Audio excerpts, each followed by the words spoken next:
Perfecto. Muy, pero muy buenas tardes o muy buenas noches, dependiendo del uso horario que tengan en este momento.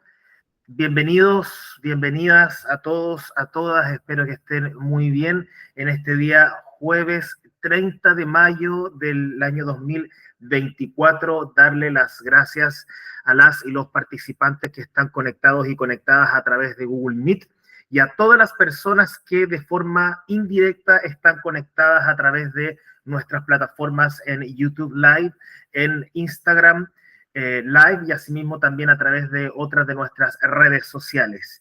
Quisiera darles la bienvenida. Sabemos que estamos acostumbrados como Centro de Estudios Conciencia y Síntesis a realizar exposiciones después de las 7 o 8 de la tarde, pero el invitado que tenemos el día de hoy es de carácter internacional. Y ya que es de carácter internacional, tenemos no solamente mucha diferencia horaria, sino además que estamos en hemisferios completamente distintos. Así que voy a dar, ya saben de quién estoy hablando. Ustedes bien saben que somos aún un centro de estudios, nuestro nombre es Centro de Estudios Conciencia y Síntesis. Somos un centro de estudio bastante pequeño todavía, pero paulatinamente hemos podido traer grandes invitados, personas a dar distintos foros, charlas, conferencias que sin lugar a dudas han dado y han sumado, le han dado un insumo, un valor agregado a nuestras distintas exposiciones, nuestros distintos espacios para poder, reitero, muy paulatinamente darnos a conocer. El invitado de hoy viene desde como se suele decir, del otro lado del charco, como se suele decir también del otro hemisferio. Ha decidido colocarle a su conversación, a su foro, él tendrá la forma más indicada de poder presentarlo, bajo el título de La Acción Revolucionaria Hoy. Su nombre es Jesús Rojo, él es doctor en Ciencia Política y Derecho, profesor también de Sociología de la Universidad Pablo de Olavide, es autor de numerosas obras, dentro de las cuales se encuentra La Cuestión de Clase y Usar a Lenin. Él está en este momento transmitiendo desde Sevilla, España, y quizás es conocido por muchos de nosotros porque hace un tiempo atrás le hizo una entrevista a una persona muy conocida para quienes somos de Chile, que es el profesor Carlos Pérez Soto. Jesús Rojo tuvo la oportunidad de hablar y transmitir junto al profesor Carlos Pérez Soto y ahora es otro el rol y el perfil que se le da a este espacio. Él no va a estar en calidad de entrevistador, sino de entrevistado. Así que, dicho su currículum, le vamos a dar el pase a él personalmente. Profesor Jesús Rojo, en esta cita que tiene por nombre La Acción Revolucionaria Hoy. Jesús, por favor, si puedes presentarte, si quieres exponer, tienes en este momento toda la atención de nuestro público conectado directamente a través de Google Meet, alrededor de 15 personas, pero mucho otro público vasto a través de nuestras redes sociales. Jesús, te escuchamos. Perfecto. Confírmame que se me escucha bien, aunque sea con el dedo. Perfecto. Bueno, en primer lugar, dar las gracias al CEX por la invitación, dar las gracias a Cristóbal y sobre todo a Julián, que me tuvo que aguantar durante varias conversaciones hasta que ya conseguimos concretar una fecha. Llevo unos meses muy complicados precisamente por la acción política y porque esa no me ha quitado ni un minuto de trabajo en mis clases y demás. Entonces, la verdad que he tenido unos meses muy complicados, me ha costado mucho celebrar esta fecha y ya cuando la teníamos, pues quise, ceñirme a ella, aunque es verdad que todavía estoy en una espiral de trabajo muy importante, pero no quería dejarlo pasar porque la verdad que me hace mucha ilusión compartir y hace tiempo ya que no tengo la oportunidad de este tipo de discusiones que me vais a permitir, tienen un carácter un poco más general, un poco más de análisis político profundo y no tanto de la coyuntura de la discusión inmediata, ¿no? que es en lo que parece que a veces quienes estamos metidos en la práctica política nos consume, ¿no? La permanente coyuntura. Bueno, también pido disculpas por el momento horario. En otras oportunidades, compartiendo con compañeras de Argentina o también de Chile, no tuve inconveniente en conectarme a altas horas de la madrugada de España para que allí sean horas más aceptables, pero como os digo, ando muy, muy liado y en este momento la verdad que no me puedo permitir, pues eso, conectarme a las 2, 3 de la mañana. Me vais a disculpar y por eso sé que no es el mejor horario para vosotras. Os agradezco enormemente que estéis aquí, aunque sean eso, las pausas para comer o incluso durante el trabajo. El objetivo de esta charla, ya entro directamente, es primero no tomarme demasiado tiempo. Me parece que lo más interesante es que intercambiemos. Ya me adelantaba Cristóbal algunas preguntas y me parece muy interesante que podamos hablar tanto sobre lo que yo venga a plantear como sobre cualquier otro tema que tengáis a bien preguntar. Como siempre, bueno, pues mis limitaciones son las que son. Intentaré responder adecuadamente.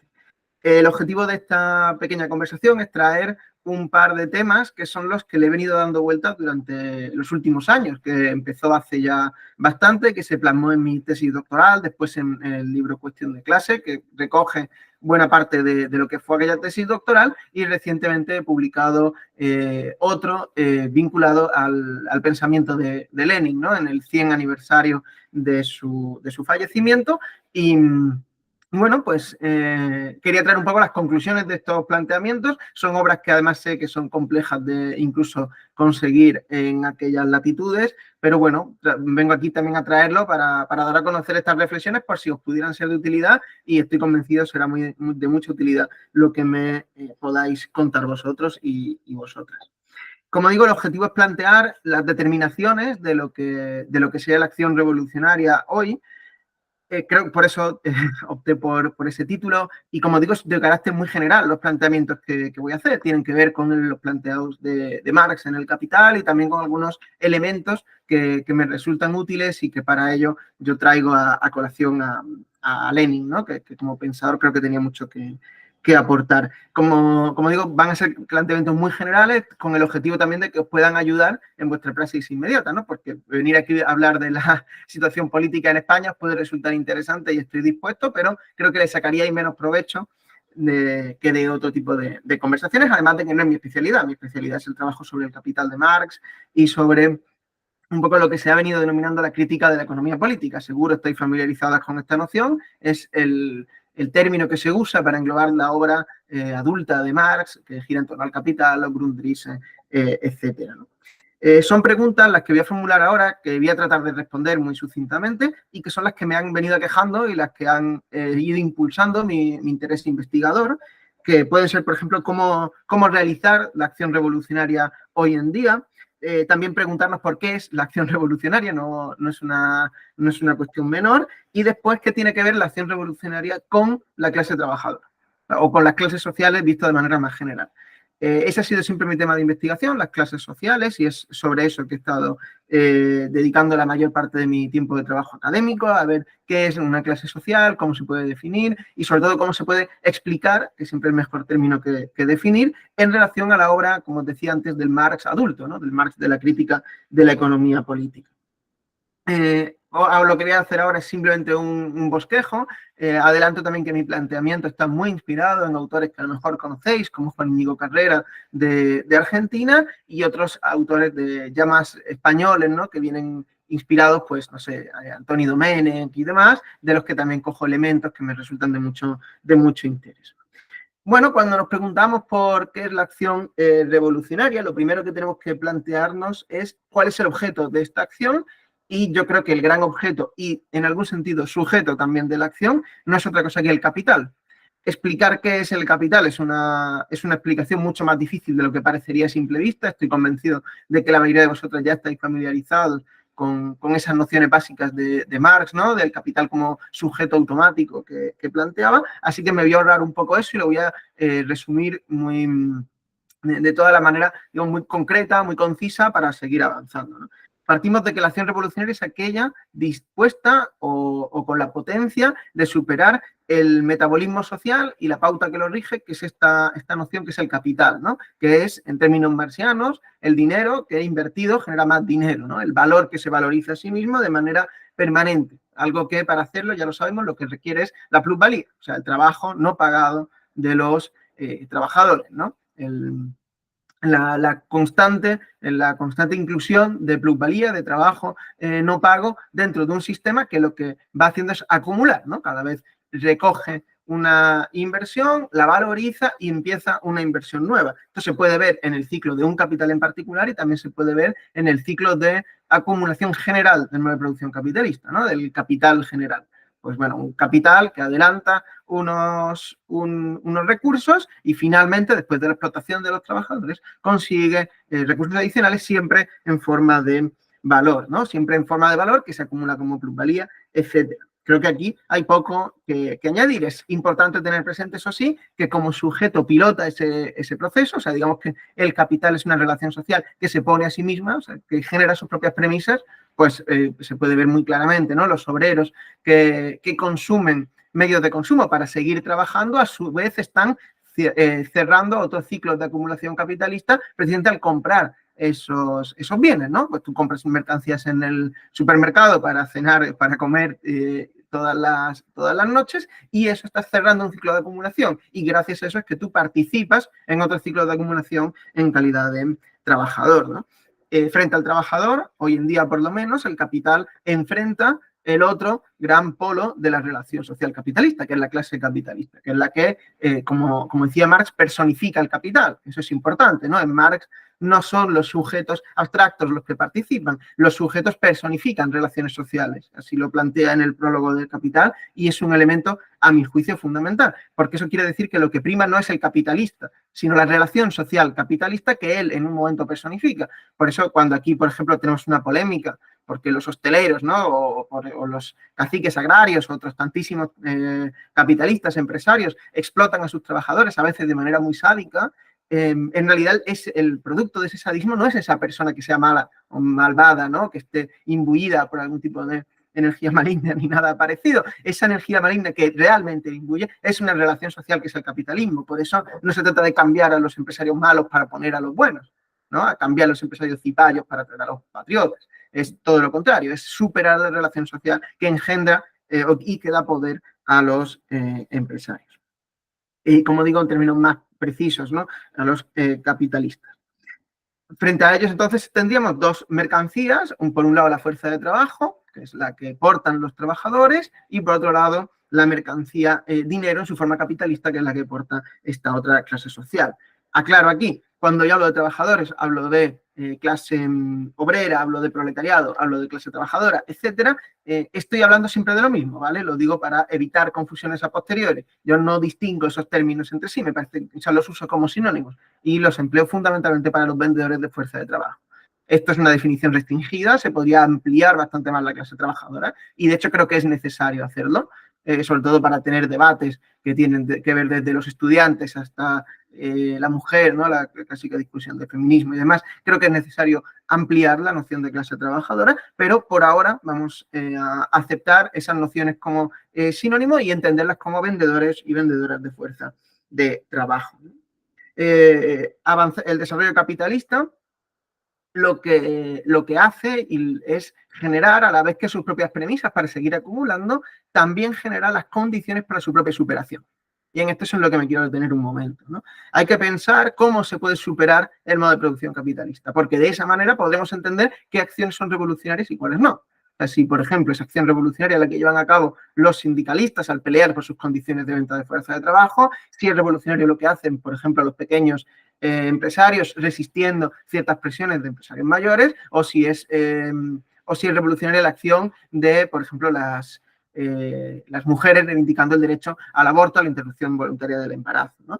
Todas esas son discusiones que tienen que brotar de un primer planteamiento, que es a qué nos referimos con acción revolucionaria y cómo puede superarse el modo de producción capitalista. Os adelanto que no voy a dar una respuesta a estas preguntas en la conversación de hoy, no me va a dar tiempo, pero sí que, bueno, las dejo planteadas para que después, si queréis, juntas reflexionemos. Bueno, ¿cómo se generan las condiciones para superar el modo de producción capitalista? Como yo lo planteo, que ya digo, viene muy heredado, viene muy inspirado en el planteamiento del CICP, ¿no? de Argentina. Por supuesto, yo no soy portavoz de esa organización, ni tampoco me reivindico en ella, pero sí que, bueno, lo planteo porque si hay alguien que tiene interés en un desarrollo seguramente más preciso y mejor estructurado, bueno, pues puede remitirse allí para verlo, que creo que en un gran porcentaje de cuestiones estamos de acuerdo, al menos en este punto, ¿no? Yo lo que planteo es que es necesario que es necesario, no, que el capital trae consigo, por su propia dinámica de acumulación, y esto se puede ver explicado mejor que yo, por supuesto, en el libro primero del Capital, un desarrollo de la clase trabajadora. O sea, la clase trabajadora avanza y se desarrolla tanto cualitativa como cuantitativamente.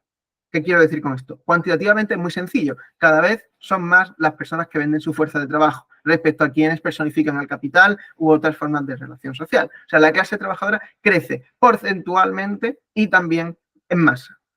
Claro que habría que tener presente a qué llamamos vendedor de fuerza de trabajo, porque ahí habría, por ejemplo, enormes masas de población obrera sobrante que no puede vender físicamente su fuerza de trabajo, pero que no por ello dejan de formar parte de la clase trabajadora. Eso como apunte, ¿no? Entonces, hablamos de que la clase trabajadora crece cuantitativamente, pero lo que es igual o más importante es que se desarrolla también cualitativamente. ¿Qué quiero decir con esto? El capital, con su desarrollo, va marginando y haciendo cada vez más superfluos, es una expresión de Engels, al propio capitalista. O sea, el capitalista juega cada vez un papel más y más y más restringido.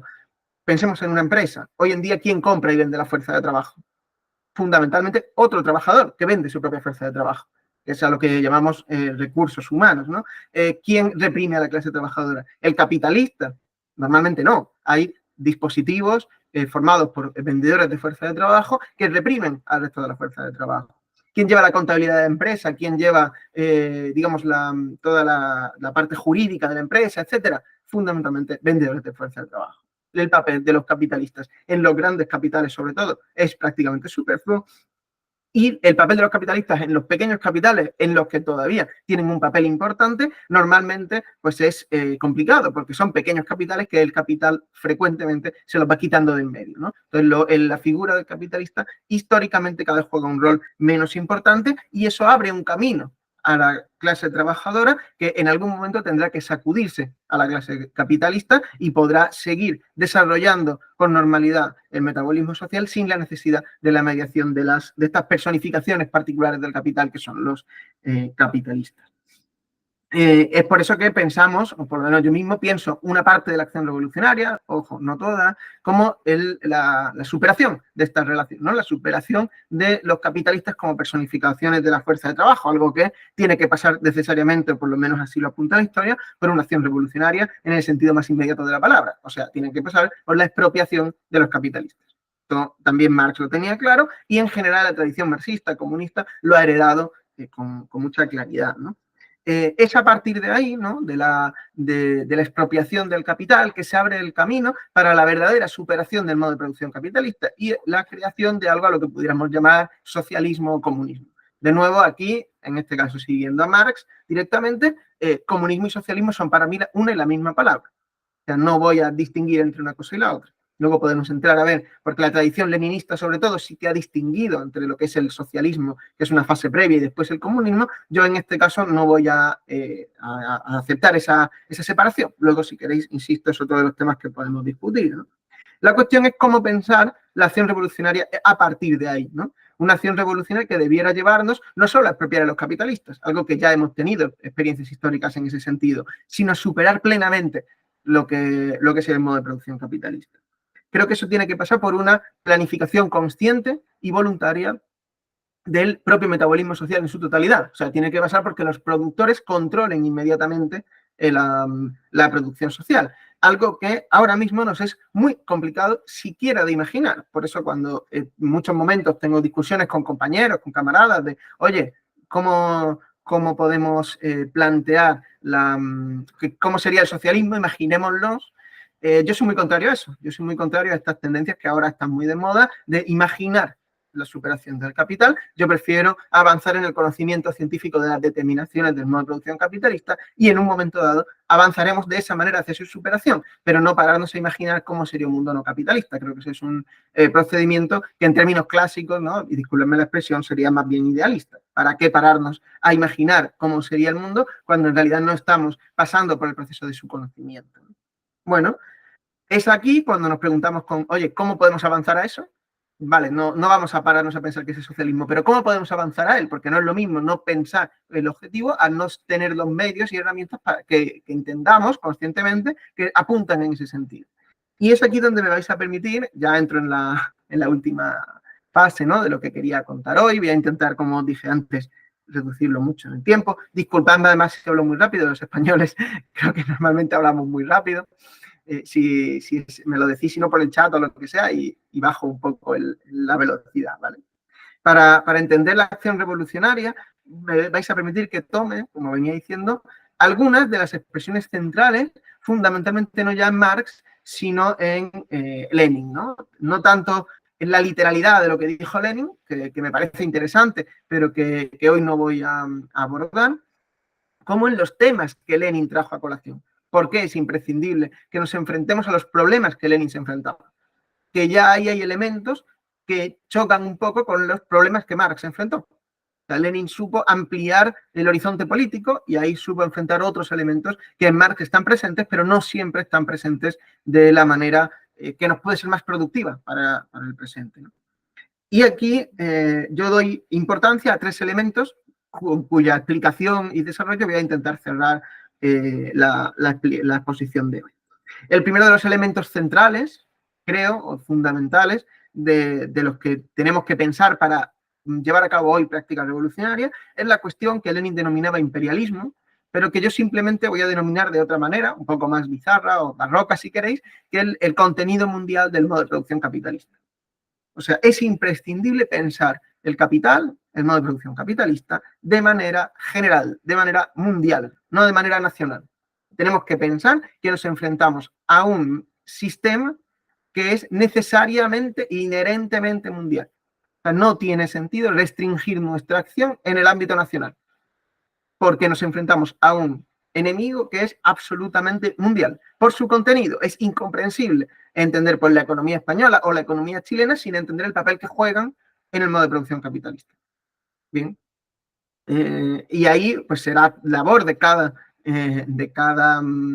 clase obrera nacional y cada destacamento de la acción revolucionaria de la clase trabajadora, pues ir identificando cuál es el papel que cada economía nacional juega en la economía mundial. Pero digamos que eso es el punto, ¿no? De tal manera que si queremos imaginar una acción revolucionaria con visos de éxito, ¿no?, de superar el estado actual de las cosas, tenemos que pensarla no en clave nacional, sino internacional. Yo siempre pongo un ejemplo que a mí me gusta mucho, porque además tiene que ver con la tradición política de la que me siento heredera, que es la de la Internacional Comunista, la tercera internacional, ¿no? En ese momento los partidos comunistas, disculpa, no se llamaban solo partidos comunistas, eran secciones nacionales de la Internacional.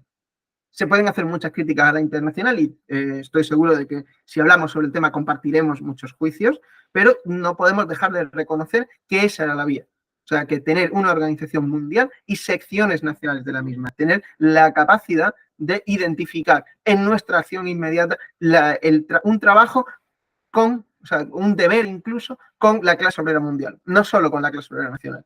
De esa manera, además, evitaríamos muchos dejes reaccionarios que, por ejemplo, en mi país estamos viendo dentro de fuerzas que se presuponían debían ser progresistas. Y en realidad, precisamente por ese enfoque nacional, por ese encapsulamiento de la clase obrera nacional, acaban en posiciones reaccionarias a veces del peor pelaje posible. ¿Qué es lo que...? Bueno, claro, y esto nos implica también en nuestra acción cotidiana. Y aprovecho para traer a colación otro tema que estamos viviendo con mucha intensidad, por lo menos aquí, seguro que allí también, que es el genocidio que está perpetrando la entidad sionista en la Franja de Gaza y en toda Palestina, ¿no? Eso es otro de los elementos que nos debería compeler directamente, porque no es una causa, digamos, periférica. Yo creo que la causa de la resistencia gazatí es la causa del proletariado mundial también. Y nuestro papel como miembros de ese mismo sujeto es para con ellos, igual que el suyo es para con nosotros. O sea, tenemos que entender la acción revolucionaria insisto, de manera mundial. No quiero dejar pasar la oportunidad de hacerle esta referencia a esta situación tan desagradable que estamos viviendo y que nos retrotrae a momentos que creíamos algunos que podían estar superados, ¿no? Que muestra cómo el capital es inseparable de la guerra e inseparable de la barbarie. Por otro lado, la siguiente cuestión que trajo Lenin es la cuestión del Estado, en definitiva la cuestión de la política. Lenin es un pensador que tuvo una noción muy clara durante toda su vida, independientemente de que luego pues, podamos tener diferencias en algunos diagnósticos, ¿no? Y es que para jugar a la política hay que jugar en el terreno del Estado. No es posible una acción política al margen del Estado. No podemos pensar que la revolución es algo así como plantar semillas. Tiene más que ver con cavar trincheras, tiene más que ver con enfrentar la maquinaria del Estado y tomar el poder, ¿no? Por eso hay que, creo, ir soltando aquellas ilusiones de cambiar el mundo sin tomar el poder. Seguro que algunas os acordaréis, ¿no? del libro famoso de John Holloway, que se hizo muy, muy popular en su momento. Creo que una de las enseñanzas de Lenin es que eso no es posible. Como comunistas, como revolucionarios, tenemos que enfrentar al Estado y tomar el poder político, con todo lo que eso supone, ¿no? ¿Por qué? Porque creo, y esto es otro de los elementos que seguramente puedan polemizarse, que el papel de las y los revolucionarios a día de hoy tienen que ser la expansión de la condición de ciudadanía.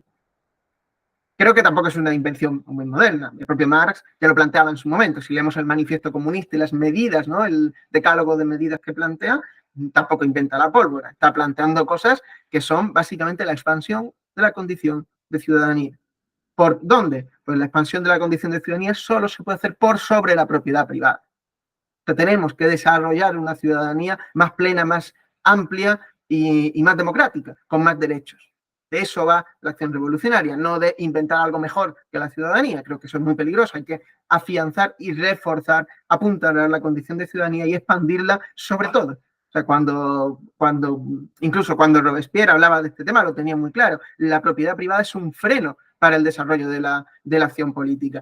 Como socialistas queremos decidir de todo. No queremos decidir solo de lo que se les cante a un grupo muy pequeño. No, queremos decidir sobre la economía, por ejemplo. O sea, queremos planificar democráticamente la economía.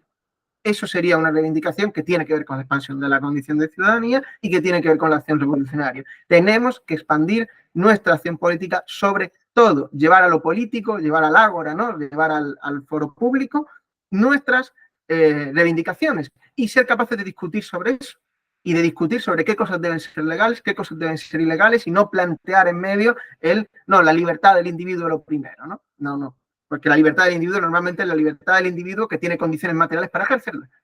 O sea, ser de la clase capitalista normalmente, ¿no?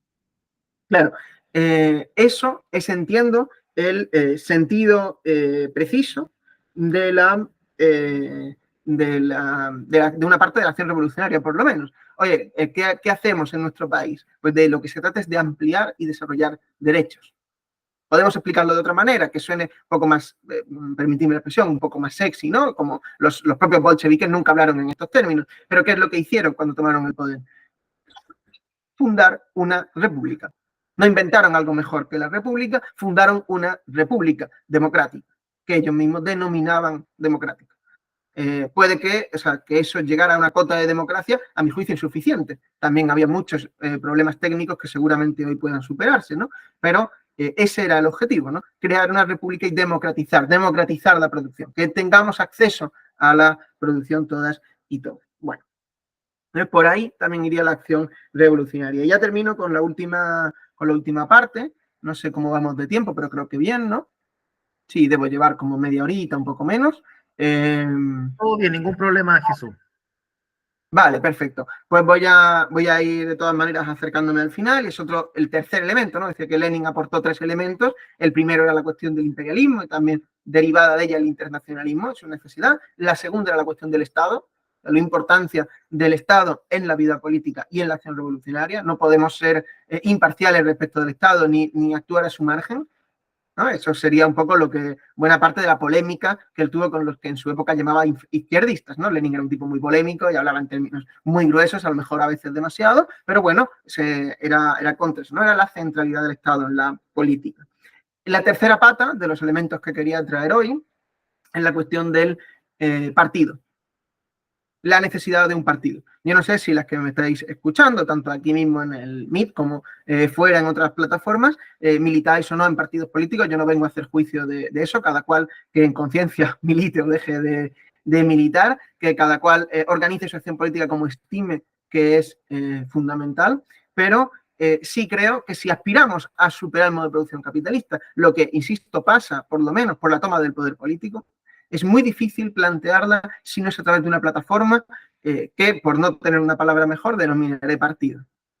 No es un partido en el sentido burgués del término, no es un partido como hay muchos, o sea, no es un partido electoral necesariamente siquiera, no tiene por qué serlo, en la mayoría de los casos o lo es o tiene expresiones electorales, pero no tiene por qué serlo necesariamente. Lo que sí es una organización, digamos, rígida, sólida, de militantes, de miembros de la clase obrera, un órgano a disposición del conjunto de la clase obrera, capaz de vehicular la acción política y potenciarla, ¿no? Le escuchaba hace poco a un profesor argentino, ¿no? Que decía, bueno, ¿cómo puede ser que en un momento en el que el imperialismo tiene todo el armamento, en que el Estado ha conseguido perfeccionar los medios de represión hasta un punto tal que nos controlan prácticamente a todos, ¿no? Vía tecnológica, etcétera, nosotros estemos planteando algo así como, no, a esto lo vamos a enfrentar de manera descentralizada, ¿no? Cada cual en su barrio, cada cual, eso de facto no supone ningún lance, ninguna amenaza para con el Estado, no supone ninguna amenaza o ninguna seria o ninguna con una potencialidad revolucionaria suficiente para con el capital. Es necesario plantear una acción organizada y disciplinada. Eso no quiere decir tampoco que sea una organización necesariamente militarizada o entregada a ciertos dogmas que faciliten la acción política. Todo lo contrario. Uno de los grandes retos de la acción revolucionaria en el siglo XXI seguramente sea conciliar la acción política sólida y disciplinada con la producción de conocimiento científico. O sea, tiene que ser una estructura capaz de organizar la acción política de buena parte de la clase trabajadora y a la vez ser una organización que para ello no tire de las clásicas, no eche mano, ¿no? De las clásicas mitos, ¿no? O mitologías del movimiento obrero o de cualquier otra cosa. O sea, tiene que poder vincular y poner de acuerdo esas dos cuestiones que creo que encajan relativamente mal, pero que es nuestro gran reto. El gran reto es ese, es formar un partido que permita la discusión y con eso el avance de posiciones políticas, pero que a la vez permita síntesis. En vuestro centro tiene, de hecho, la expresión síntesis, me parece fundamental en la tradición leninista, por ejemplo, es un término que se usa mucho, heredado, de hecho, de una lectura marxiana de Hegel. Sabéis, si conocéis a Carlos, ¿no? Me comentabas antes, que la expresión tesis, antítesis, síntesis no es especialmente hegeliana, pero que Marx sí que la tomó, ¿no? De hecho, en su polémica con Proudhon, él planteaba abiertamente, ¿no? Tesis, antítesis, síntesis, ¿no? La síntesis es fundamental, ser capaz de encontrar síntesis entre posiciones políticas que potencien nuestra acción. Creo que eso es parte de nuestro reto. Bueno, y con esto creo que ya he hablado suficiente. Entonces quedo a vuestra disposición para las preguntas o comentarios o reflexiones que queráis hacer. Y nada más, muchísimas gracias por la atención. Como digo, a vuestra disposición quedo, Cristóbal. Bueno, Jesús, muchísimas gracias. Queda todo bastante claro y aprovechamos de agradecer esta primera parte de la charla. Bien es sabido que ahora vamos a seguir con las preguntas que nos han llegado por parte del público, ya sea que esté conectado a través de X plataforma o plataforma Y. Así que ya que estamos saliendo por varias redes.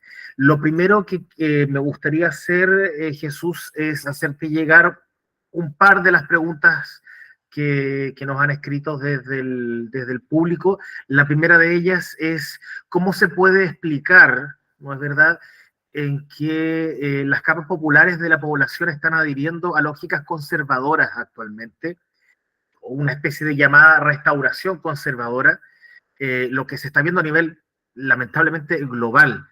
¿Qué está determinando a que la población, este tipo de población, opte por esa alternativa y no por una más de carácter socialista, por ejemplo? ¿Qué es lo que crees tú? Vale, lo hacemos así, ¿no? Vamos preguntando y respondiendo en lugar de acumular preguntas. Como tú, por lo menos han llegado dos del público y hay otras más que tenemos a priori, lo que se te haga más cómodo. Si quieres te leo un par de preguntas del público, la respondemos, acumulamos otro poco. Yo creo que es lo mejor, acumular 2 o 3, respondo porque si no va a ser mucho más, al final me voy a enrollar mucho con cada una y si voy a varias en conjunto, creo que va a ser más fácil. Perfecto. Otra segunda pregunta, entonces, sería, ¿cómo ves en este momento la situación española desde una mirada marxista y cómo esta puede repercutir en latitudes de lengua hispana, en Latinoamérica, en este caso? Bueno, es sabido que ustedes hace poco tuvieron allá en Madrid esta Viva Europa 24, en donde participó este personaje que tenemos aquí en Latinoamérica, que es Javier Milei, y desde Chile José Antonio Kast, que es un representante bastante conocido del pinochetismo aquí en Chile. Entonces, no sé cómo ves la situación española. Y quisiera agregar una tercera pregunta, esperando que lleguen otras. ¿Cómo vinculas tú personalmente tu carrera académica con la praxis política? Que esto no es muy usual verlo y que sin embargo es por una parte digno de admirar por lo que implica laboralmente y por otra también porque a lo mejor muchas personas se están preguntando en este momento de qué forma puedo yo, en tanto quien estoy iniciando una carrera académica, al mismo tiempo dedicarme a la praxis política. Eso por ahora, Jesús, por favor. Perfecto. Vale, bueno, en primer lugar, gracias por las preguntas, tanto por estas como por cualquier otra que pueda venir. Explicar por qué las clases populares, o una parte de ellas, toman una deriva conservadora es complicado. Yo honestamente creo que es difícil o no creo que sea acertado plantear como grandes teorías generales, ¿no? O sea, una explicación cómoda que nos sirva en España, que os sirva en Chile y que sirva en todos los lugares, ¿no? Creo que podríamos pues, entrar en elementos comunes, que efectivamente está habiendo digamos, un desarrollo de lo que allí conocéis muy bien, ¿no? Que es el tema de las lógicas neoliberales. De hecho, la segunda pregunta me parece curioso porque planteas un poco cómo lo que se hace en España puede llegar a Latinoamérica y hay veces que ha sido casi al contrario, ¿no? Justamente Chile, y lo sabéis mejor que yo, fue un experimento de un modo de acumulación del capital que después se exportó, salvando las distancias, pero que a lo que allí costó una dictadura y que se hizo a través del terror, en España fueron políticas que aplicó el Partido Socialista Obrero Español, ¿no? Que como sabéis aquí es uno de los partidos importantes del régimen, que es quien gobierna hoy en día en una coalición, ¿no? Junto con otro partido que es más complicado, que es una coalición, etcétera, ¿no? Entonces creo que tenemos una situación política complicada. Pero bueno, volviendo a la primera pregunta, yo creo que no hay grandes explicaciones, insisto, que vayan a ser satisfactorias. Me quedaría un poco con un malestar muy general de la clase trabajadora. También tener presente que ese volteamiento hacia lo conservador no siempre es de las clases populares en un sentido llano, ¿no? O sea, no siempre son las personas, para que nos entendamos, más pobres las que hacen ese giro conservador. Yo creo que tiene más que ver con sectores incluso más acomodados de la clase trabajadora y a veces de la pequeña burguesía, que han hecho ese giro de manera todavía más agudizada, que de hecho son las personas que más participan en política. Las personas con unas rentas muy bajas normalmente participan poco de la acción política general, ¿no? Hay que mirar simplemente las tasas de abstencionismo. Eso es una regla bastante general, ¿no? Es muy difícil meter población excluida dentro de la acción política general, ¿no? Entonces, me costaría verlo, habría que ver sobre datos y me vais a permitir que esta pregunta pues no la desarrolle más porque honestamente no me veo capacitado y mucho menos en aquellas latitudes. O sea, no lo sé, la verdad. Sobre cómo creo que puede influir España, pues la verdad que no lo tengo claro. Ahora mismo está habiendo hay permanentes cambios de ciclo, tanto en América Latina creo como en Europa. En Europa el cambio de ciclo es claramente conservador, o sea, para que tengamos una idea, partidos tipo Vox en España nunca habían surgido, nunca habían tenido, o Chega, ¿no? Que se llama en Portugal, ¿no? Nunca habían tenido una importancia política determinante. Pensábamos que era un tipo de excepción, que por fin los españoles no entendían la lógica fascista y, sin embargo, ahora tenemos la ultraderecha presente en casi todas las instituciones y con previsiones al alza, muy por encima, o por lo menos algo por encima, de las fuerzas progresistas, ¿no? En el espacio político en el que yo me referencio, que es el de Izquierda Unida, el Partido Comunista y Sumar, ¿no? Que es la coalición electoral en la que participamos. Pues bueno, pues las fuerzas reaccionarias a día de hoy nos han adelantado, y no solo en España, que el fenómeno es casi el menos preocupante, porque todavía hoy el gobierno tiene un cierto deje progresista en muchas de sus políticas. En el resto de países europeos la cosa es mucho peor. Ahora vamos a unas elecciones europeas, por eso también yo ando un poco más desbordado. Este día 9 tenemos elecciones al Parlamento Europeo, un parlamento que sirve de muy poco, y los únicos dos grupos de la Eurocámara que van a crecer son los que se llaman ECR y ID, según las encuestas. Estos dos grupos son los grupos de la extrema derecha y de la muy extrema derecha. O sea, los grupos de los neocon, ¿no? Los conservadores neoliberales, y luego ya la extrema derecha ya más fascistoide, más anti-inmigración, más nacional socialista, si queremos decir, ¿no? Pues más, en fin, aquí en España no tenemos nadie, por suerte todavía, de ese grupo, pero bueno, Vox juega un poco los dos papeles simultáneamente, ¿no? Entonces, bueno, la ola es clara en muchos sentidos. De nuevo, es difícil de explicar y habría que atender a muchas circunstancias nacionales. Lo que está claro es que hay un enorme descontento y que, por desgracia, ese tipo de salidas se están haciendo cada vez más viables.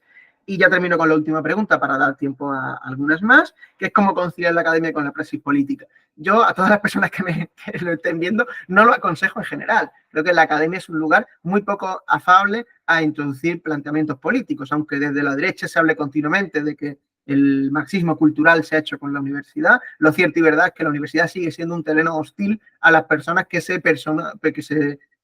asumen convicciones políticas, sobre todo si no son dentro del marco del centro, ¿no? O sea, si asumes unas posiciones políticas, como en mi caso, ¿no? Vinculadas a posiciones pues más progresistas, cuesta mucho entrar en la academia, ¿no? O sea, que al final, sobre todo si quieres vincular las dos cosas. Pues tú puedes llevar tu vida académica por un lado, si consigues que dentro de tu universidad no sepan lo que tú haces fuera de ella, tú puedes trabajar en la universidad como trabajas en cualquier otro empleo, ¿no? Tú publicas tus cosas y demás. En mi caso, encima, tuve la osadía de querer publicar cosas que tienen que ver con el marxismo, con mi acción política inmediata. Como veis, mis libros no se ocultan nada, llevan el nombre de Lenin en el título incluso, y eso pasa algo de factura. Por supuesto, tengo compañeros en la universidad que son solidarios con la situación y que no lo tienen a mal, pero es preocupante y es peligroso, ¿no? Y bueno, pues también es un poco lo que hemos sufrido siempre. Hemos vivido el macartismo, ¿no? Que se llamó en Estados Unidos, la persecución de comunistas dentro también de la universidad. Eso no ha desaparecido, sigue presente,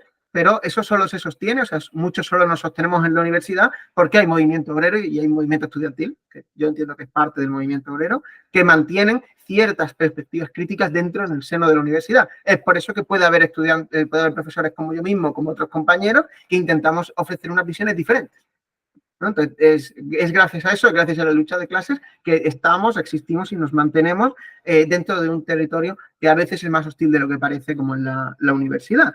Y bueno, pues se concilia también con complejidad, porque si la vida académica es complicada y exigente, la vida militante, sobre todo a ciertos niveles y con cierta implicación, es muy exigente también, que quita mucho tiempo que se lo puedes estar dedicando a la universidad, a hacer publicaciones de impacto, etcétera, ¿no? Que es lo que hoy en día se valora. Entonces yo diría que se concilia mal, no lo recomendaría a mucha gente, pero si hay alguien como yo con esa voluntad, pues por supuesto todo el ánimo del mundo y ojalá vivan una experiencia buena, que en mi caso pues no es la mejor, pero tampoco me puedo quejar. Llego a fin de mes trabajando de lo que me gusta y no dejo de participar políticamente, pues en la vida política inmediata, activa, visible de la política nacional.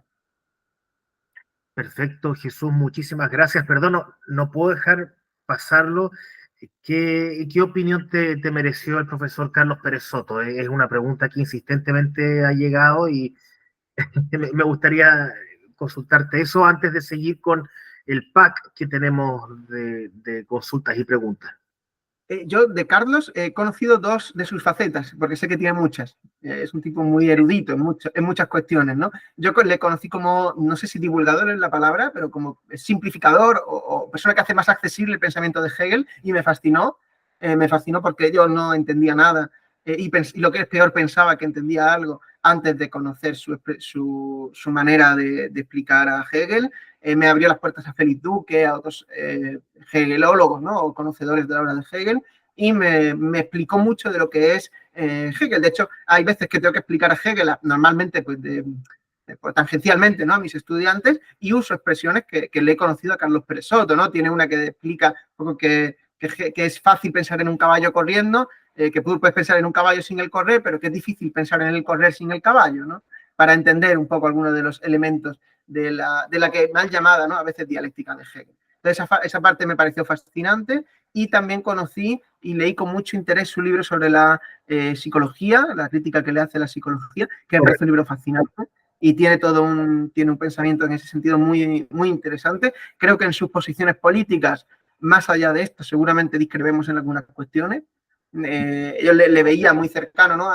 No sé si decía anarquismo o políticas más de construcción desde abajo, ciertas cosas que probablemente ahí a lo mejor no coincidimos. También él vive la realidad chilena y yo la española, con lo que no tenemos por qué estar necesariamente enfrentados, pero de todo lo que yo he leído de él, honestamente, que es uno de esos autores que recomiendo, no sé si cada semana, pero sí una vez al mes, a cada estudiante que me dice, oye, profesor, quiero entender la dialéctica, quiero entender a Hegel, o mira, estoy viendo problemas con la psicología. Yo siempre digo, mira, además escribe muy bien, tiene una manera muy iconoclasta tanto de hablar como de escribir, que además resulta muy atractiva, tiene todo un montón de seminarios grabados que están accesibles y también se le agradece.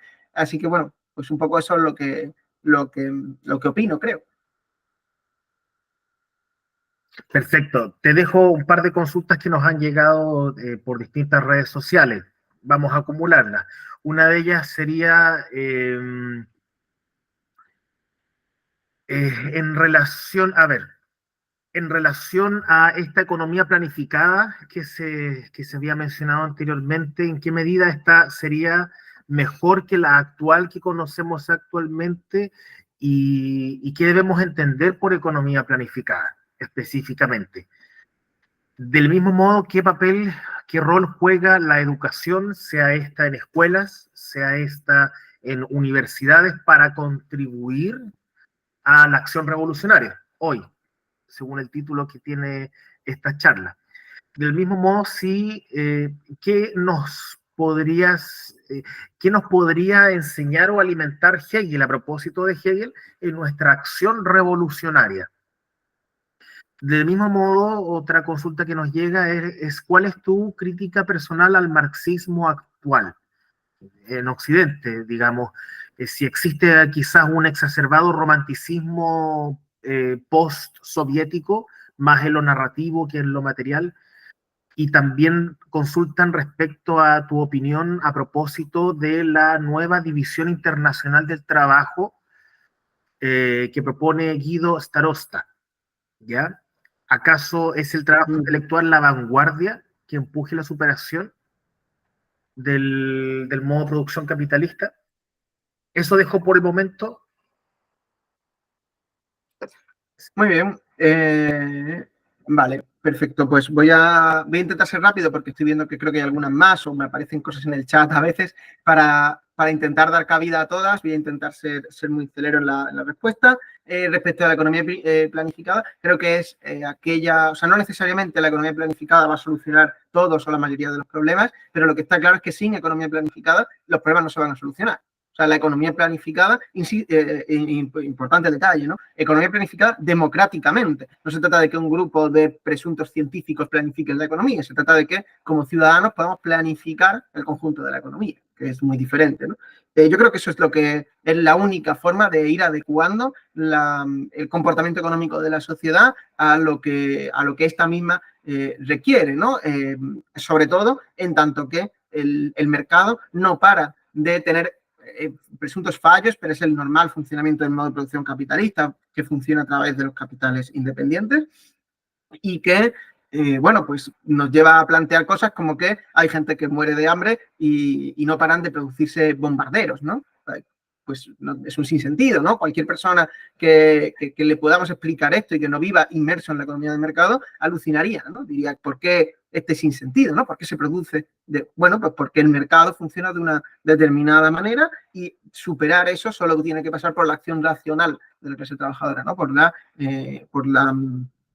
la planificación económica, y aunque no lo parezca, lo engarzo con lo siguiente porque en realidad creo que está totalmente relacionado. ¿Qué papel juega la educación? Uno, fundamental.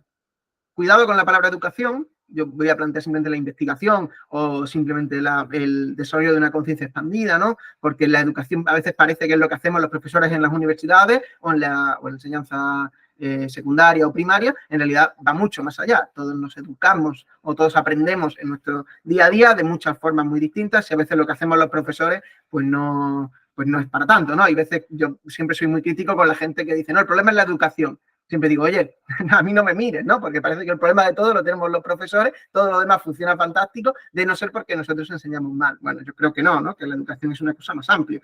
Ahora, eso es absolutamente fundamental. ¿En qué sentido? Bueno, es que si tú quieres discutir de algo realmente libre, lo decía Engels, una frase que me gusta mucho, él se la atribuía a Hegel, hay otros que dicen que es de Spinoza, bueno, que es que la libertad es la conciencia de la necesidad. O sea, yo no puedo ser libre realmente para, por ejemplo, planificar la economía si no sé nada. O sea, si yo no he aprendido cómo funciona el modo de producción capitalista, cómo funciona el mercado, cómo funciona la sociedad en términos más generales, es imposible que yo pueda planificar libremente nada. O sea, para ser libres es necesario estar instruidos, estar dotados de cierto conocimiento científico, permitidme la expresión. Es imposible plantearlo de otra manera. Entonces, la educación es absolutamente fundamental y en eso Hegel juega un papel.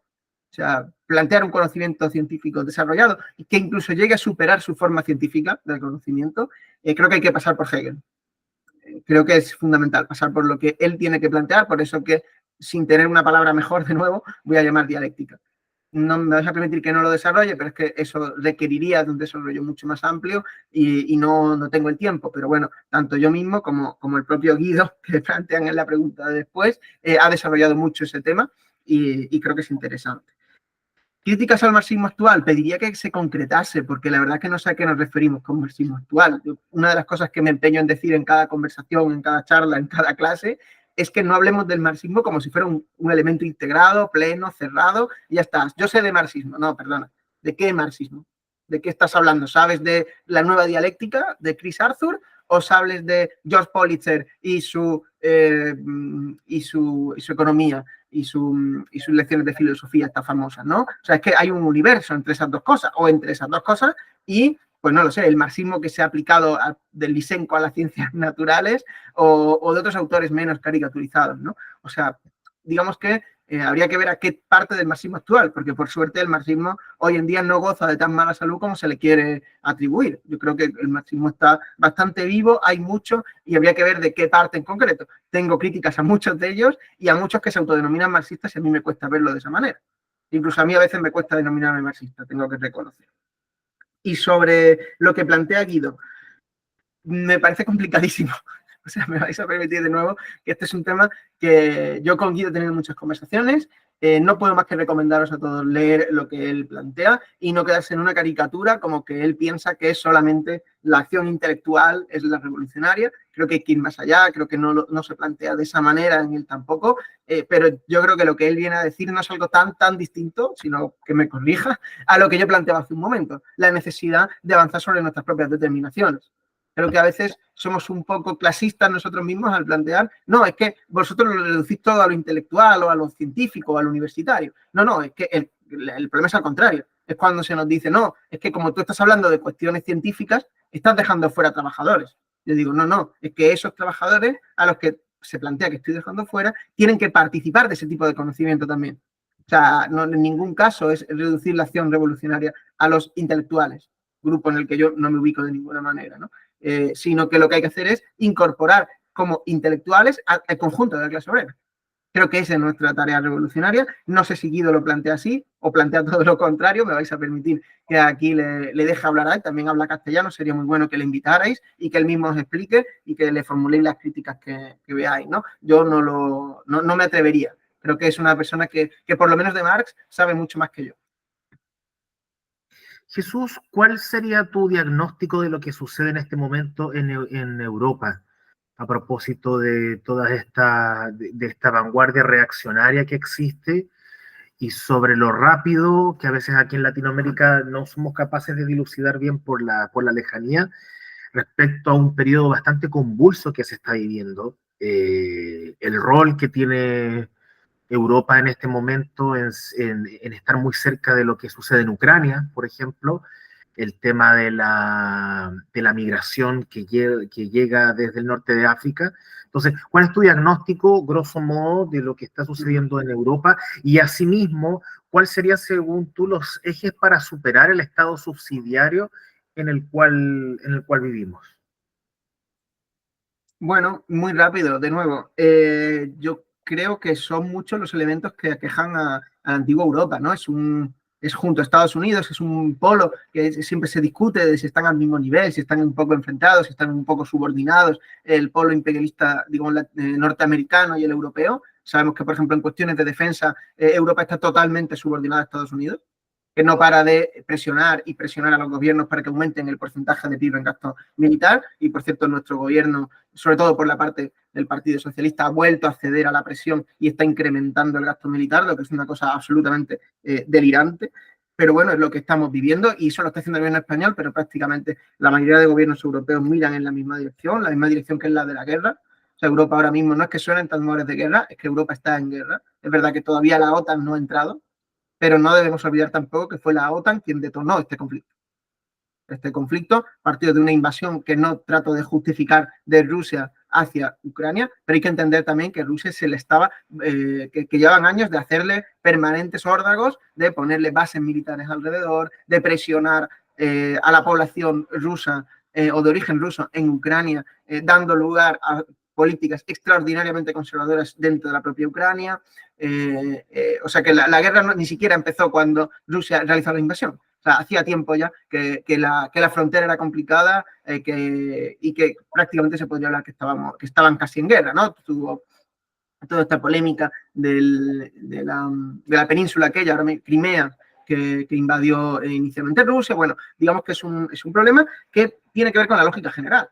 Pues claro, hay unas masas migratorias enormes, sobre todo por causas, o cada vez más por causas climáticas, que mueven población migrante a Europa, miembros de la clase trabajadora que mueren permanentemente en nuestras fronteras, que mueren permanentemente ahogados en el Mediterráneo, una fosa común descomunal, más grande seguramente que cualquier otra, el Mediterráneo, ¿no? El Mediterráneo donde los ricos europeos y buena parte de la clase trabajadora europea también, claro, se va de vacaciones y disfruta de sus preciosas playas, es también un cementerio común de miembros de la clase trabajadora que intentan llegar en busca de una vida mejor o simplemente de una vida y bueno, pues son aniquilados masivamente en las fronteras. Bueno, y claro, las respuestas son gobiernos cada vez más de esto que se llama el ecofascismo, o simplemente el fascismo, o simplemente, para no entrar en tecnicismo, las extremas derechas, los gobiernos reaccionarios, que juegan cada vez un papel mayor. Y, por desgracia, eso incluso está contagiando o calando en líderes políticos o en fuerzas políticas, por suerte muy minoritarias todavía en España, que están asumiendo ese papel reaccionario, incluso con dejes fascistoides, con connotaciones racistas, etcétera, etcétera, ¿no? Entonces, bueno, pues Europa está viviendo una crisis que es la crisis del capital, está viviendo una crisis de hegemonía por el crecimiento de nuevas potencias internacionales, que no solo es China, son otras muchas, y que cada vez más le cuesta jugar ese papel de vanguardia que jugó antaño, pero que todavía hoy conserva. O sea, no podemos dar a Europa por muerta, porque todavía hoy juega un papel fundamental en la acumulación capitalista a escala mundial, aunque sea por la dimensión de consumo y la capacidad de consumo que esta genera, ¿no? Entonces, bueno, pues estamos ante un gran reto y es nuestra responsabilidad como miembros de la clase trabajadora organizada en Europa lidiar con esta situación y tratar de volcar la balanza. De momento bien no nos está yendo. Ojalá tener la solución y poder decirosla, pero ahora mismo pues no la tengo. Salimos ahora de Europa, entonces, ¿cuál es tu opinión respecto a lo que está sucediendo, por una parte, aquí en Latinoamérica, a partir de las noticias y novedades que te han llegado y que estarás al tanto, por supuesto, de que también estamos viviendo un periodo bastante convulso, bueno, como todo el mundo, naturalmente, y además de Latinoamérica, el grupo de los BRICS? ¿Qué opinión te merece? ¿Cuál es esta nueva hegemonía que se está dando entre China y Rusia, sobre todo? estos dos polos, ¿qué opinión te merecen? ¿Qué es lo que opinas? ¿Qué Bueno, podrías comentarnos?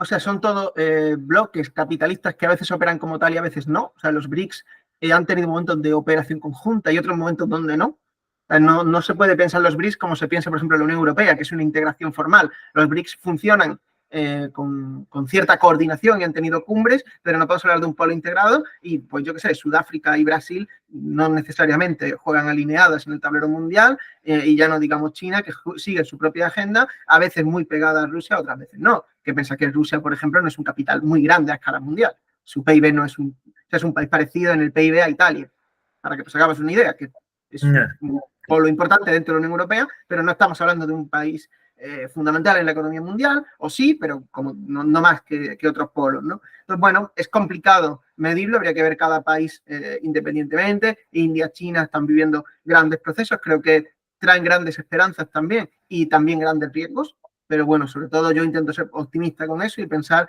en lo que China también está enseñando al resto del mundo, más allá de que, por supuesto, practican la acumulación capitalista, pero lo están digamos, abriendo algunos elementos, algunas discusiones fundamentales. Y respecto a América Latina, vosotros me podréis contar siempre mucho mejor. Yo sigo en la medida en que puedo la actualidad del continente. Me cuesta mucho dar un diagnóstico general, porque evidentemente hay un avance reaccionario. Yo me recuerdo de aquella noche electoral que celebramos aquí mismo, la victoria de Boric, y mucho me temo que ahora mismo no es de tan celebrar el gobierno de Boric. Creo que ha habido políticas que no son lo progresistas que nos hubiera gustado, pero también nunca lo son. Cast, es verdad que estuvo aquí hace poco, que claro, aquello era el pinochetismo puro, ¿no? Era un discurso extraordinariamente y abiertamente reaccionario.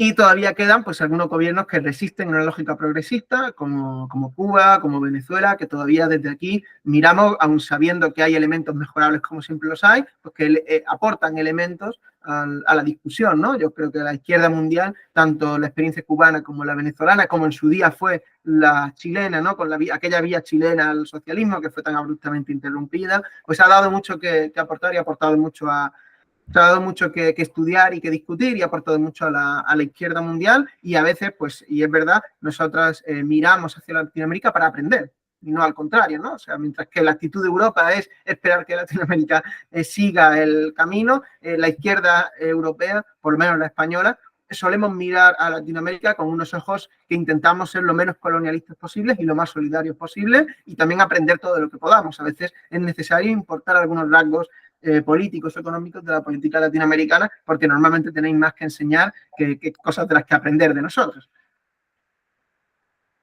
Perfecto. ¿Qué opinión? Porque no puedo no preguntar respecto a otros, te lo había adelantado ya, a otros jóvenes de izquierda de nuestro grupo etario, españoles. ¿Qué opinión te merecen estas personas que también son personas muy oídas y muy vistas en Latinoamérica, tales como Roberto Vaquero, Santiago Hermesilla, eh, el mismo Ernesto Castro, por ejemplo, que no siendo marxista él tiene una audiencia bastante importante aquí en Latinoamérica?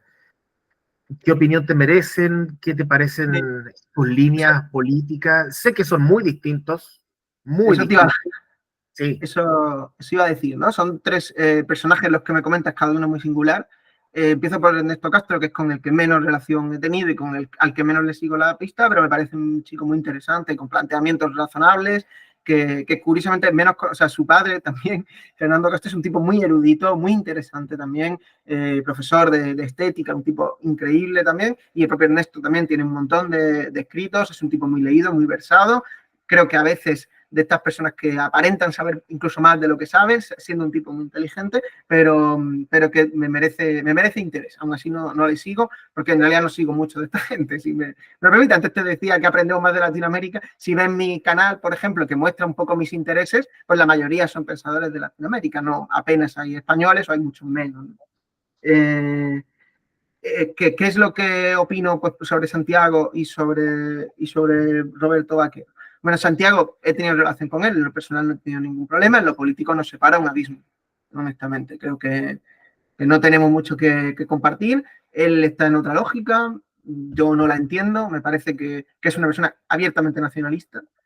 Y eso choca con mis planteamientos que antes desarrollaba, ¿no? Yo no veo ninguna razón para priorizar pues, lo español o la hispanofera o ninguna de esas cosas. Yo creo que hay que pensar la solidaridad a escala mundial y, de hecho, el silencio y los comentarios rarunos que tienen, por ejemplo, con el tema de Gaza, es muy sintomático, ¿no? A veces parece que todo ese giro tan drástico, tan destructivo a veces de la tradición de la izquierda española, pues parece que apunta más a pues, retomar elementos propios de la derecha, ¿no? Esa batalla, por ejemplo, contra la leyenda negra española, me parece una cosa, pues, permíteme la expresión, marciana, ¿no? O sea, no sé en qué ayuda eso a la clase trabajadora española pelearnos por si Fernando VII era bueno o mal gobernante. A mi opinión, nada, ¿vale? Seguramente él tiene su razonamiento, yo en su día discutí con él, no nos hemos puesto de acuerdo, sigo a algunos de sus seguidores, tengo una relación más o menos amable. No puedo decir lo mismo de Roberto Vaquero, perdóname, nunca he interactuado con él, ni ganas que tengo, porque me parece una expresión del fascismo. O sea, me parece que Roberto Vaquero y el Frente Obrero en España a día de hoy son un partido fascista que focalizado en la islamofobia, en la crítica a las personas migrantes, en machacar a una sección de la clase obrera con la presunta voluntad de fortalecer a otra, pero que de facto a quien está apoyando es a las facciones más reaccionarias del capital. De hecho, está recibiendo los apoyos de la derecha mediática, no ya de la derecha, de la ultraderecha mediática. En definitiva, un personajillo execrable, lamentable y que ojalá no tuviera la audiencia que tiene, porque, insisto, para mí es una cosa que no forma parte ni de nuestro espacio político, es el enemigo, está enfrente y creo bueno, que es un enemigo a batir, simplemente, políticamente, ¿eh? No, en lo personal ya os digo que ni le conozco ni ganas que tengo. Perfecto, nos están llegando más preguntas. Aquí una persona nos comenta un párrafo bastante largo en donde, según entiende, tú participas de la coalición Sumar, que es parte del oficialismo español en este momento. Y en Chile, menciona este auditor, tenemos una coalición muy amplia que va desde el centro a la izquierda, como parte del oficialismo del presidente Gabriel Boric. Por lo tanto, la pregunta en este caso, que tiene que ver con las ambigüedades que a veces se producen propiamente tal en una coalición tan amplia y de esta tendencia a negociar y renegociar con los distintos aliados que uno tiene. La pregunta es cómo ha sido la experiencia de gobernar con un aliado con convicciones más bien vacilantes, en este caso el PSOE, pero con el cual hay unidad ante un enemigo que es más formidable y con el cual tiene más cosas en común. Pues, bueno, en primer lugar, yo efectivamente participo de la Unión de Juventudes Comunistas, que es a su vez la juventud del Partido Comunista de España, que a su vez forma parte de esta coalición, efectivamente, Sumar, en la que hay gente muy distinta ya dentro de la coalición Sumar.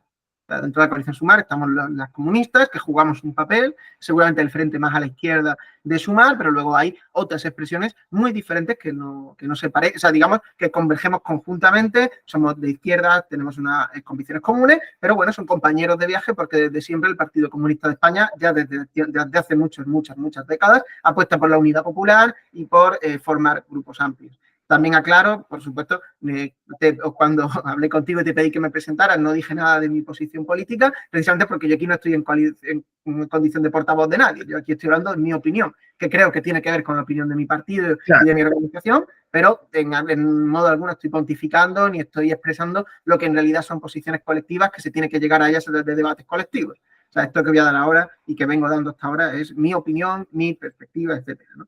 Aclarado esto, se lleva mal. Yo creo que el Partido Socialista no es que sea vacilante, el Partido Socialista es una herramienta del capital, a veces de sus sectores más reaccionarios también. Ya antes comenté que es uno de los agentes que privatizó la economía española, es un enemigo de clase en muchos momentos, pero claro, hay que tener presente que tiene uno enfrente.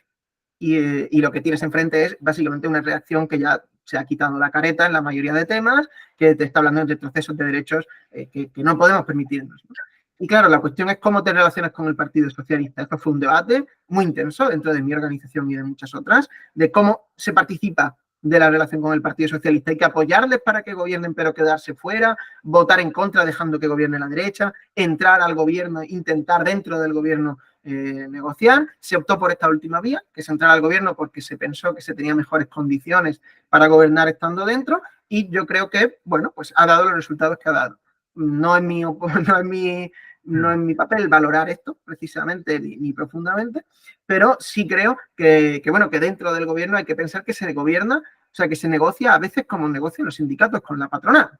O sea, dentro del gobierno uno presiona para que se hagan ciertas medidas y acepta que se le hagan otras. Por ejemplo, nosotros expresamos abiertamente que nuestro interés era expulsar a todos los embajadores y todo el cuerpo diplomático israelí, porque no se puede tener dentro lo que sería el equivalente en su momento al Tercer Reich dentro de tu país, ¿no?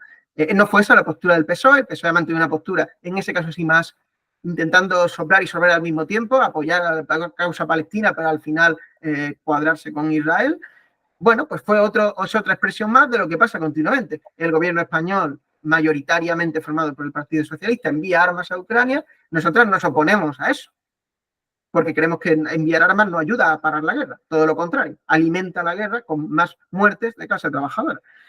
Bueno, pues ahí estamos en esa situación. Es una situación tensa, siempre muy violenta dentro de nuestro espacio político y fuera del espacio político también. Hacemos lo que podemos, lo que sí que, bueno, pues tenemos muy claro, desde luego, que si cayera el gobierno y entrara a la derecha, la situación sería notoriamente peor. Se está hablando pues desde retroceder en derechos que van desde el aborto, etcétera, etcétera, ¿no? O sea, no hablamos ya solo de cuestiones económicas, que por supuesto también, sino de derechos que son más civiles, si me permitís la expresión, que sería un retroceso espectacular. Entonces, bueno, pues estamos intentando estar dentro de ese bloque progresista que pueda seguir generando algunas conquistas como ya ha generado y ojalá muchas más. Pero, insisto, no olvidemos que Sumar gobierna con el Partido Socialista y que el Partido Socialista, pues hace nada, pues se oponía a bloquear los precios de los alquileres porque reconocía que la vivienda tenía que ser un bien de mercado, ¿no? Dicho por sus propios portavoces. Claro, uno gobierna con el enemigo, lo que pasa es que lo que está fuera es un enemigo todavía más terrible y más peligroso. A tu juicio, la dirección política del PSOE ha cambiado, entonces, de manera clara. El PSOE que vio retornar la democracia en España es muy distinta a la que existe actualmente, a la que existió durante el periodo de Zapatero, por ejemplo. No, yo creo que el PSOE ha sido siempre más o menos parecido. Ya. El gobierno nunca, o sea, el PSOE, por ejemplo, cuando empezó la democracia en España, nunca había existido.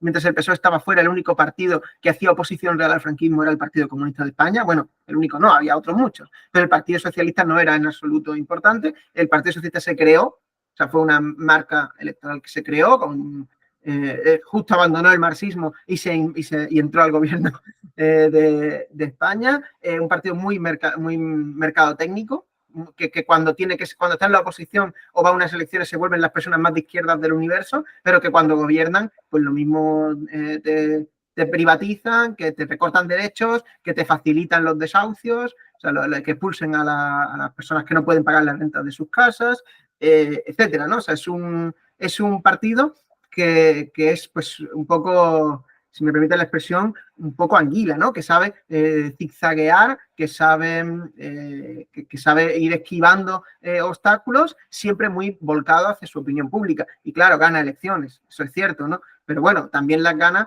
en base a ir virando en su opinión, ir entrando en la sociedad española y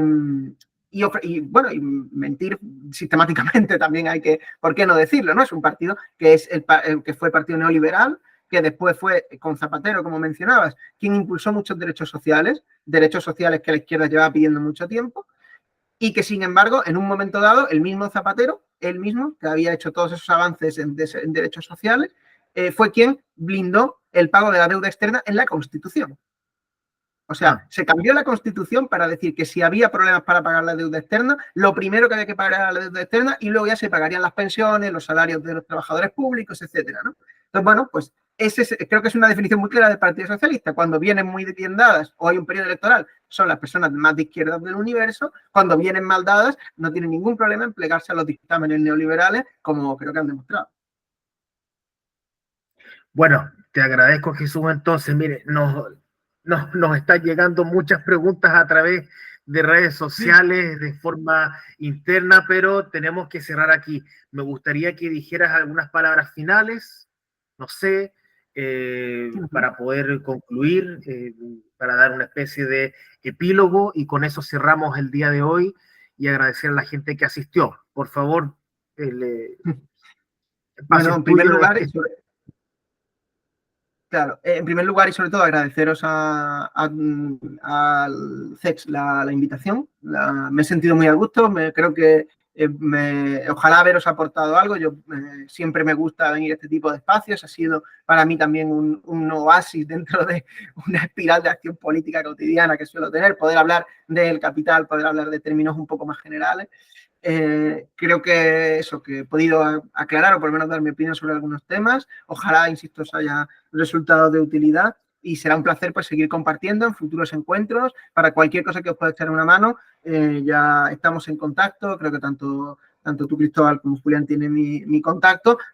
A cualquier persona que tenga mucho interés en algún tema, tengo mi Instagram, por ejemplo, público, podéis seguirme o preguntarme por ahí lo que queráis. Mientras no sean cosas desagradables, no tendré ningún problema en responder, por supuesto. O sea, obviamente no voy a aceptar insultos ni nada parecido, pero mientras sean consultas y demás, a veces tardo en responder, pero respondo. Y simplemente eso, recalcar que ha sido un placer y que seguimos en contacto.